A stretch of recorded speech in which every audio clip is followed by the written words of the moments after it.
கிளாஸுக்கு போகலைன்னா டீச்சர் அடிப்பாங்க.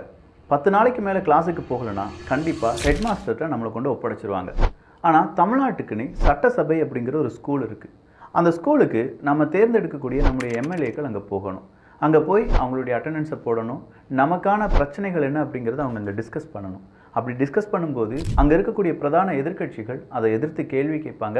அதற்கான விளக்கத்தை ஆளும் கட்சி கொடுக்கணும். அடுத்ததாக ஆளும் கட்சி என்ன செய்ய போகிறாங்க, எந்தெந்த திட்டங்கள் நம்ம கையில் இருக்குது, நமக்கான தேவை பட்ஜெட் எவ்வளோ, சென்ட்ரல் கவர்மெண்ட் என்ன செஞ்சிட்ருக்காங்க, என்ன செய்யலை, இது எல்லாமே டிஸ்கஸ் பண்ணுறதுக்கான ஒரு இடம் தான் இந்த சட்டசபை. வருஷத்துக்கு அட்லீஸ்ட் 100 நாட்களாவது இந்த சட்டசபை கூட்டம் கூட்டப்படும் அப்படின்னு சொல்லி தமிழக அரசாங்கத்தில் இப்போது ஆட்சி செய்யும் திமுக வாக்குறுதியாக கொடுத்துருந்தாங்க.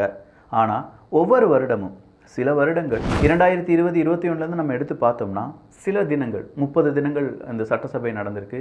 அடுத்த வருடம் 35 தினங்கள், ஒரு வருடம் 23